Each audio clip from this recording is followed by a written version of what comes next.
Behind me, you can see the results of Russian airstrike.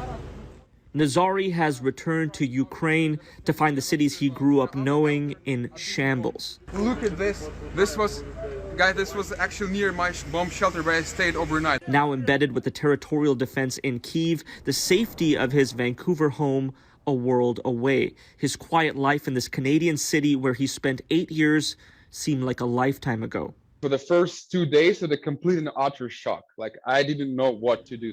Nazary was on his way to visit family in Ukraine in mid-February when the war broke out while he was in Istanbul. That's when his leisurely trip turned into a rescue mission. At least I can take them out in the country, or we can be with them, right? And, just be together with them. But they chose not to leave. Even Nazary couldn't convince them otherwise, so he joined them in Kyiv. They're willing to stand their ground until the very end.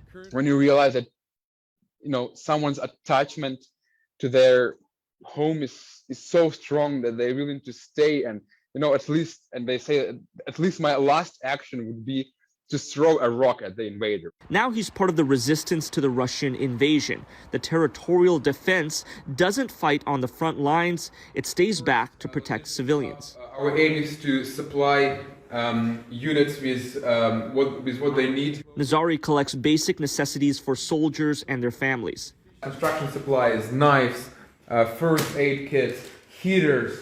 Tallying items, distributing them where they're needed the most. And in his other home of Vancouver, his employer is doing the same.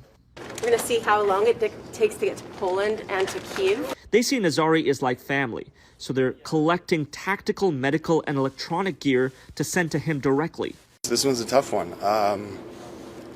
To have someone that's part of your work culture and the team here, this hits home, so we know his capabilities and what he's able to pull off there. Again, from the West, especially those in North America, send stuff that is expensive and light.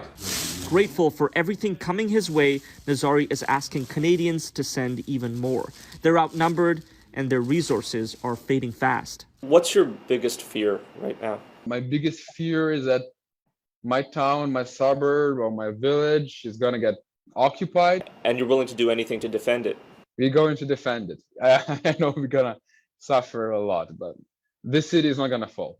It's not going to fall. They knew whom they're hitting. Vowing not to come back to his peaceful home in Canada until his family's home in Ukraine is safe.